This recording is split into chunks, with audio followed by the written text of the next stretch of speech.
Hello and welcome to Mixed Chat, the podcast where we dive into the fascinating world of aviation with top experts. I'm your host, Shukri Khalifa, and today I have a special guest. Joining me today is Eriks Ziverts, the Global Head of Sales of LunaJets. Welcome to the show, Eriks. Thank you so much, Shukri. Thank you for having me. And by the way, I want to congratulate you on the new promotion. I have seen that lately you have been promoted, and well deserved, by the way. Thank you so much. Very kind from you. So let's jump into the first question immediately. Speaking of your promotion, how did you get to your current role? And if you could share with us the journey in the aviation industry, and what would you recommend like for people who are joining, like young leaders, I could say? No, first of all, thank you for having me once again here. I'm very happy for creative ideas that are coming with EBase expanding and to sit here with you.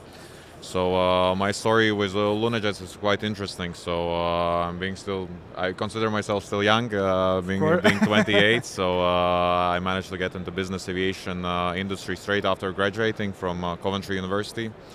I did aviation management, so I started with LunaJets back in 2017 as an intern. Oh, really? And afterwards had a great opportunity to learn and really enjoyed the industry and understood that it's something that I'm ready to do for the rest of my career, because aviation was always a sector that I love to be, and specifically business aviation. So after graduating from Coventry University, I managed to get a full-time role with LunaJets as a private aviation advisor, and slowly managed to build a career within the company up to the position that I'm now, being the global head of sales. Good. So since the beginning you were with LunaJets? LunaJets has been the only company I have worked before, so yes, I have built my career with LunaJets since And honestly, the it's beginning. an amazing success story, because when you start with a company as an intern and eventually you get to the global head of sales with one of the leading companies in the private jet brokerage, it's a milestone, I believe, for you. It's a great pleasure for me to grow together with the company. So LunaJets has grown a lot since the moment I joined, from 10 employees, 15 employees back in 2017, with 70 employees now globally with 8 offices. Okay. So the growth has been 8 regional offices now, LunaJets. We have 8 offices, yes. So most are in Europe. So headquarters being here in Geneva, with office in Zurich, Paris, London, Madrid, which is one of our newest additions, an office in Monaco, Riga, where myself I'm being the managing director, as well as Dubai. So now regionally also we are covered in Middle East. So it's a new office we opened 2 years ago with our managing director Caroline Presbder. So we are covered there both on the private jet as well as the group charter side. Yeah. Very good. I can see that LunaJet is growing day by day, and of course it couldn't do that without successful and ambitious people like you. So for those who are not familiar with LunaJets or the private brokerage system or charter, can you tell us more? What's the difference between me as a client going directly to the operator instead of going to LunaJets? Why I would go to LunaJets rather than going directly to the operator, especially knowing that I might have a connection? What value do you add? So first, just to introduce LunaJets a bit, so it's a company that started back in 2007, and we can probably say that we are one of the largest private independent charter broker companies in Europe. And the main benefits of working directly with a brokerage company like LunaJets is that you can get access to 9,000 planes in opposite to operator, where you are quite limited to the options that they can propose. So an operator, like obviously there's some operators that are larger than another, but in average we are looking at in between 6 and 8 planes in a fleet, if it's a management company or if it's a charter company. So we as brokers can give you a higher variety of planes. So it's not necessarily you always need a large plane. So maybe you want to go with your family to Saint-Tropez or Gstaad and you are looking for some turboprop. So we have access to PC-12, King Air 200, King Air 260, so we can offer a higher variety of planes, so you don't have to look for different operators. So obviously as brokers, like price-wise we are always competitive, like in regard with the cost, I believe you could have a leverage with your expertise, with all the operators and the relations you have, to provide a better price to the client. Correct, and one of the benefits is also we'll always look for the options that's closest to the client. If you want to fly from London, we'll be looking for a plane that's already based in London. Same if you want to go from Cannes, we'll be looking for something that's either in Cannes or in Nice, so to have for the clients the most cost-effective solution. Yes. So that's the main benefits of using brokerage services, in opposite to go directly to the operators. Of course. And if you could tell us more, what strategies do you use to retain those clients and make sure that they are always satisfied with LunaJets? So the most important thing is customer service. So building a strong relationship with our customers. So in LunaJets we can proudly say that we cover most of the languages. So clients always prefer to speak in their native language. So if you are a Spanish speaker with our office in Madrid, you'll be connected with the Spanish speakers, same with the French speakers or Russian speakers or Arabic speakers in Dubai. So it's always easier to communicate in your native language.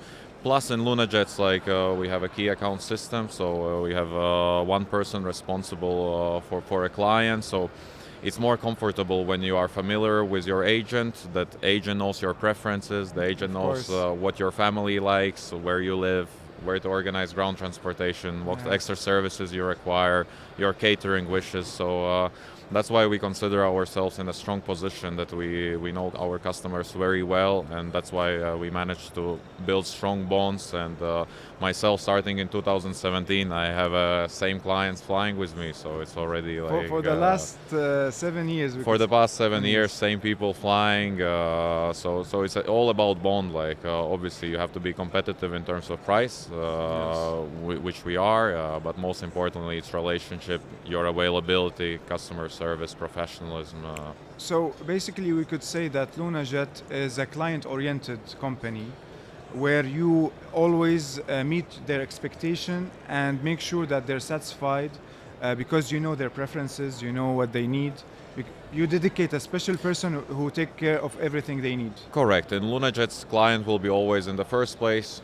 Then it's the company, then it's ourselves. So it's always we'll protect the interest of our clients. So it's the most valuable thing that we can have. So that's why we act as advisors for our clients. So that's why we always present them several options. Like with our expertise, we know what's more suitable with them based on the passenger number, on routing, and demands they have for a specific request. And speaking of clients, do you consider yourself more of B2C or B2B company? Because you might have a company who's asking for private jets, and it could be like a VIP public figure. To be honest, it's a mix, considering we have different streams. So we have both private jet charter as well as group charter. So on the private jet charter, obviously most of the business is B2C, mostly leisure traffic, especially now in the summer season when the highest peak is here.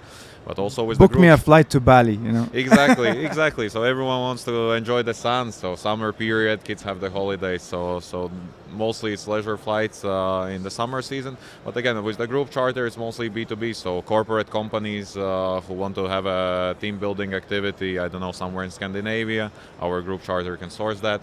If it's a football team that has to go for a match, our Champions group charter League can source. maybe nowadays. Champions League final is now coming, so we have some flights arranged for Champions League final.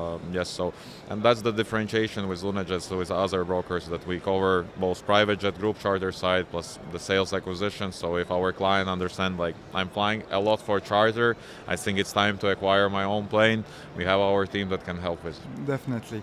Do you have any memorable experience or story with one of your clients, something that you went above and beyond to your client you could share with us? No, definitely. There's a lot of memorable situations, not just for myself or with the team, having 10,000 flights per year. So definitely, there's different situations. But one memorable for me is which is quite heartwarming for me because myself being from Riga, there was a Champions League final taking place in Kiev and Liverpool played against Real Madrid. So I got an inquiry from a new client who wanted to watch once in a lifetime experience. I hope Liverpool will again play in the Champions League final. I watched it on television. Exactly. Yes. So they wanted to have a memorable experience with their friends, but their budget was limited. But they said we want to remember it for the rest of our life. So they gave me a budget. And I had to go the extra mile, sourcing, and finding the solution with a set budget. And then I ended up doing a flight from Riga to Kiev, with a Piaggio Avanti of back at the time it was Amberjet, now it's Union Aviation. Yes. So it fitted within the budget. Plus, I did the extra experience with them. I arranged them the hotel in Riga. I arranged the restaurants for them. I arranged them all the ground transportation. So it was a full package for the clients and a memorable experience. And I wish Liverpool won back then. They were Liverpool supporters. It was Liverpool supporters. So good. they remember the experience LunaJets provided them. But I think it would be more memorable if Liverpool had won. A dream come true for them, It was a dream come true. Yeah. So they were very, very thankful. And it's going the extra mile for your customer, not only arranging the private jet, but arranging the other additional services that they require. Yes, sure. Getting to our last question, which is related to EBase actually. We've all heard about the ongoing debate regarding EBase from different experts or aviation industry leaders. One of them was Bernard from Globe Air, and he had a post on LinkedIn saying, do we really need EBase? So I would love to hear your thoughts on this. EBase has been going in the same place for the last 23 years. And a lot of people have questions, or they feel that there should be a bit of change in the location, or maybe the way it's managed. What do you think? What's your input? In my opinion, definitely EBase is an event that is needed for the industry. There's not that many events to connect all the industry experts in one location. So we have IRO in Friedrichshafen that takes place every year, and it's growing constantly. So they had Gulfstream and Bombardier that attended Friedrichshafen IRO, but they are not in EBase this year. We have MEBA in Dubai taking place also this year that we are looking forward to attend. Plus there's smaller events in London Biggin Hill, there's an exhibition, and there are these Air Charter Association dinners. Yeah. So you can count on one hand how many yearly events there are to gather all the industry experts and to put a face to a name that you work on daily basis via emails. So definitely EBase is something we need. But I can agree on my side that Geneva has become a very expensive location for people to attend. I can see many companies having less people coming here, specifically due to cost reasons. When the hotel prices are 400 francs per night, and all the expenses for the restaurants and going out. So I think it should be a healthy competition, and if there's any other places that are ready to host such an event, it should be considered. Barcelona or Madrid or anyone who has the capacity. Yeah. There's a lot of options. We need a change. I think it has been over 20 years that EBase is taking place in Geneva. So, but it's definitely an event that's needed.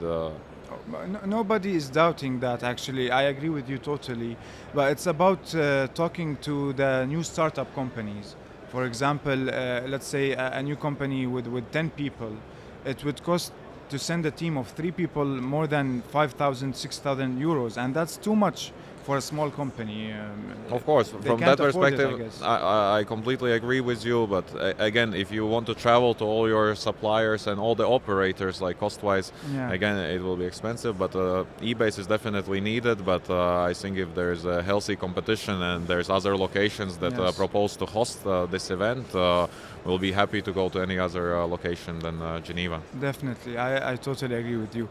I want to thank you so much, Eriks, for being with us today. It's been a pleasure having you, sharing your journey and insight with us and with our audience.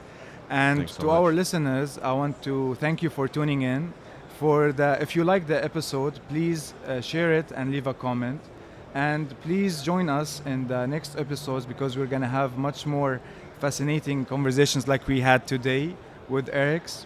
And until next time, I want to thank you all. Safe flight, and fly high.